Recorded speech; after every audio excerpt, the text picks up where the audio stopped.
Hola, soy el licenciado Hugo Martínez y bienvenidos a la materia de argumentación jurídica, de la cual tiene como objetivo establecer las distintas funciones del lenguaje mediante el uso de la lógica y la hermenéutica jurídica, y esto con la finalidad de lograr establecer criterios para alcanzar una decisión razonable en términos prácticos.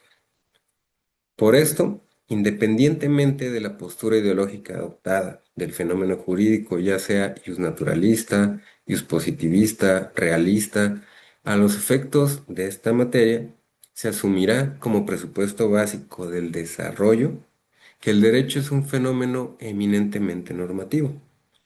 Esta idea se refuerza con el pensamiento de Norberto Bobbio, quien aseveraba que el mejor modo para acercarse a la experiencia jurídica es aprender los rasgos característicos y considerar el derecho como un sistema de normas o reglas de conducta.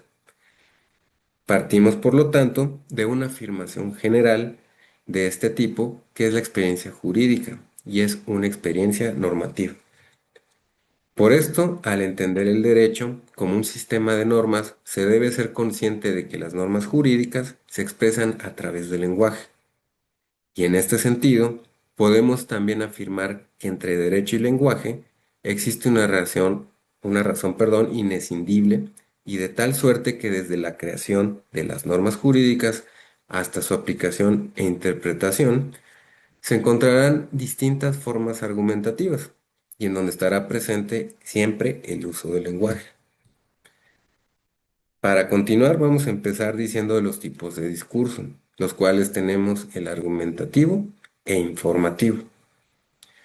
A diferencia de lo que afirmaban las corrientes logicistas de la aplicación e interpretación del derecho, en donde el proceso racional de justificación de la decisión jurídica era monológico, tal como expresó en su momento la Escuela de Exegesis y la Jurisprudencia de Conceptos, las actuales teorías de la argumentación jurídica vienen a defender la idea de que es posible hablar en términos de racionalidad práctica de la decisión jurídica, y la cual se va a construir a través de un procedimiento que en forma dialógica, que es discursiva, logre un determinado consenso. En otras palabras, las corrientes que explican la argumentación jurídica en nuestros días afirman que toda decisión jurídica de la índole que ésta sea deba o debe venir respaldada por un aparato discursivo en el que estén presentes el diálogo intersubjetivo y el consenso alcanzado bajo ciertas reglas de procedimiento. Esto quiere decir que los sujetos van a ser interlocutores del diálogo y partícipes del discurso que debe verificarse previo a toda decisión jurídica.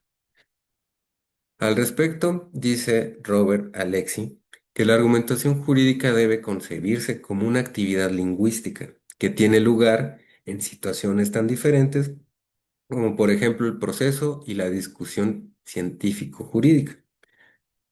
De esto se trata en la actividad lingüística, que es la corrección de los enunciados normativos, en un sentido todavía para precisar.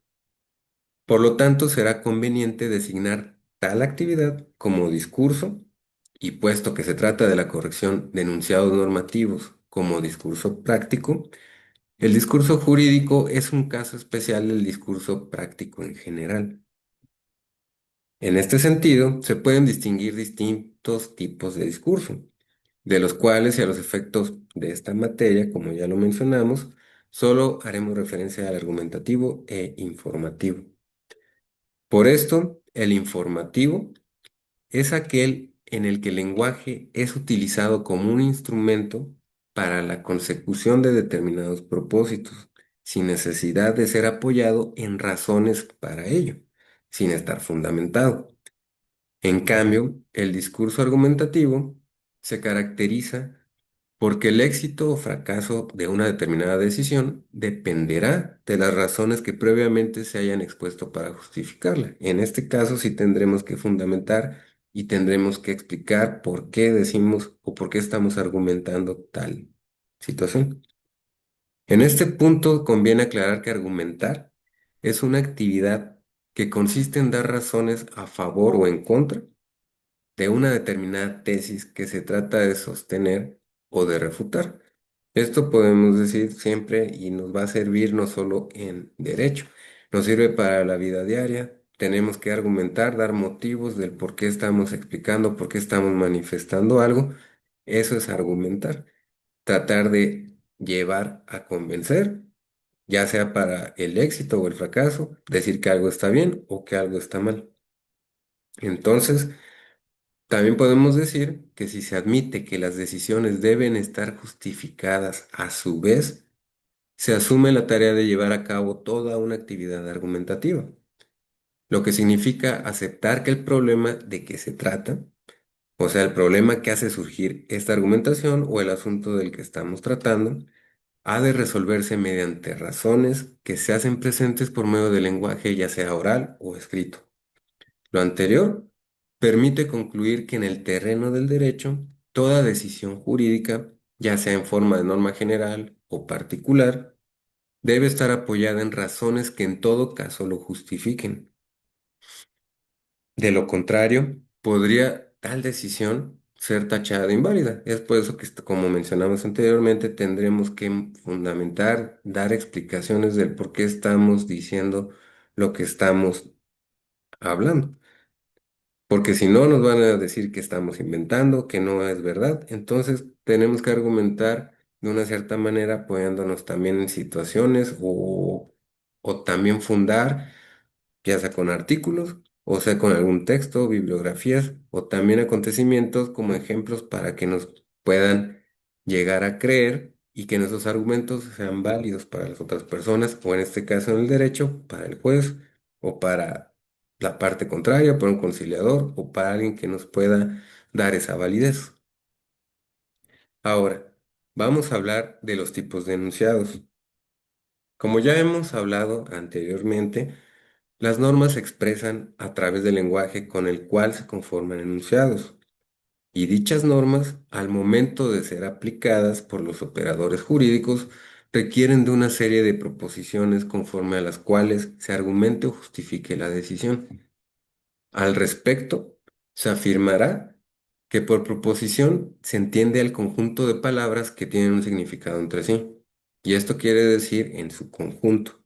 Ahora bien, las proposiciones deben ser distinguidas y diferenciadas de los enunciados que las contienen. Y esto quiere decir de las expresiones lingüísticas a través de las cuales se obtiene su significado. Esto en virtud de que una misma proposición puede expresarse por medio de diversos enunciados y porque un mismo enunciado es susceptible de expresar distintas proposiciones.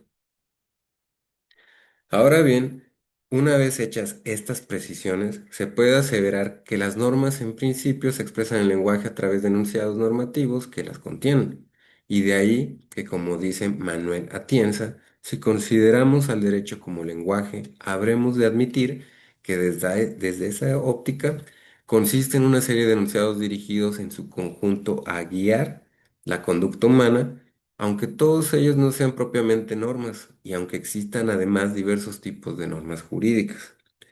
Ahora sí, entendiendo el derecho, cabe señalar que los enunciados jurídicos pueden ser de distintas clases, a saber, en primer lugar, se deben distinguir los enunciados prácticos de los enunciados no prácticos, entendiendo a los enunciados prácticos como aquellos que dirigen directamente una conducta y por esto tiene efectos prácticos.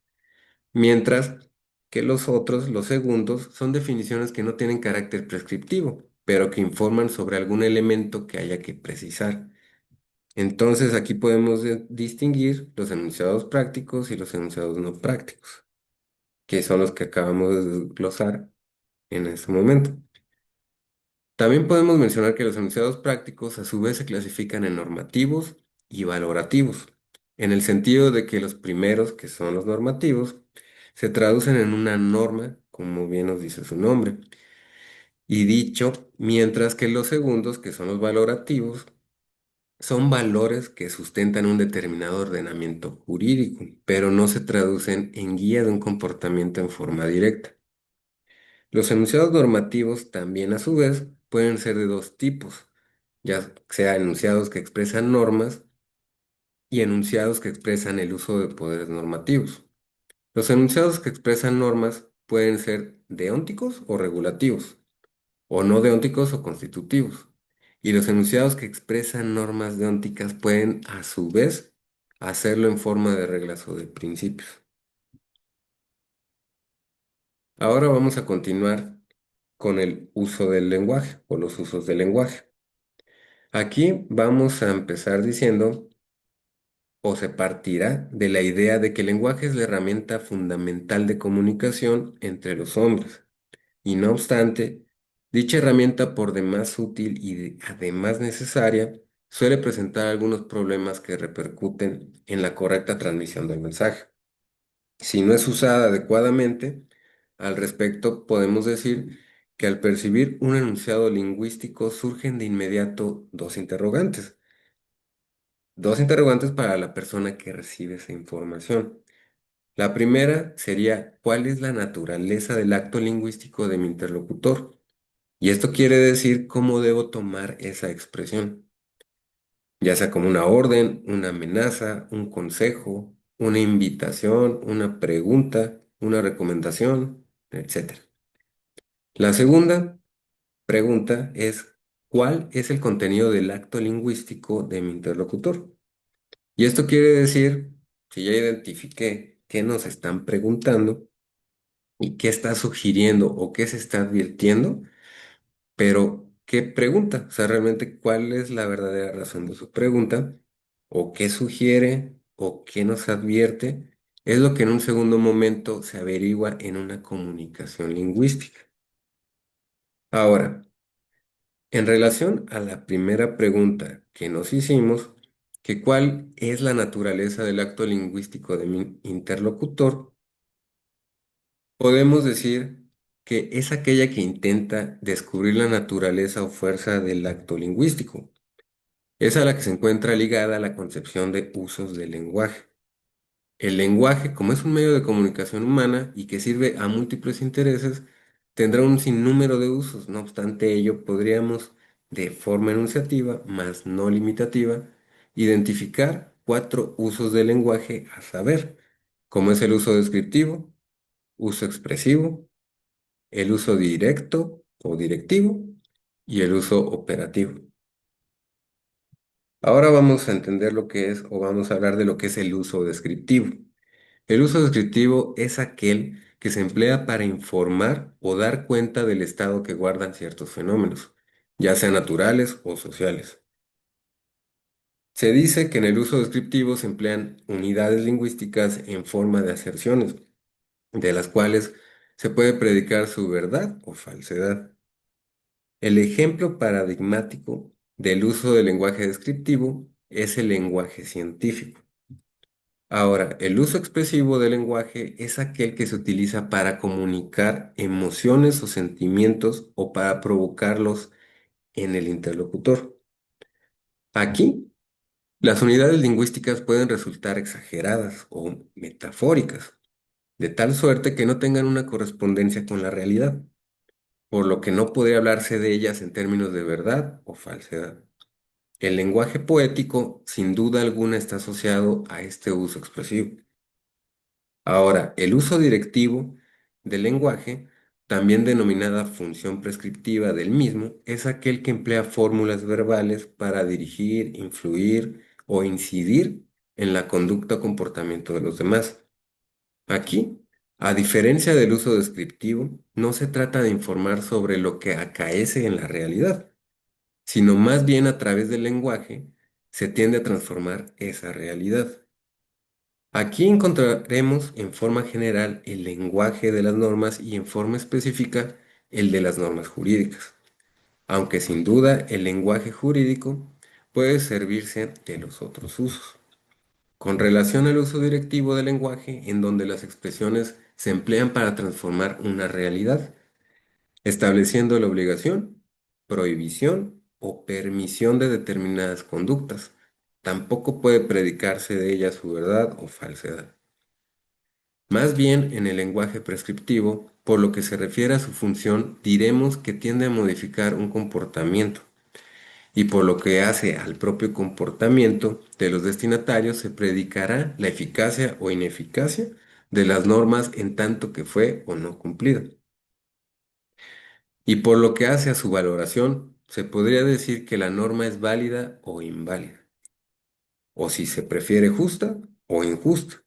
Y por último, hemos de decir que el uso directivo del lenguaje es aquel propio de las normas jurídicas, y no obstante ello, el lenguaje de la ciencia del derecho es fundamentalmente descriptivo, en los términos que ha sido explicado anteriormente, aunque también puede la ciencia sugerir cambios a lo que la realidad normativa actual ofrece.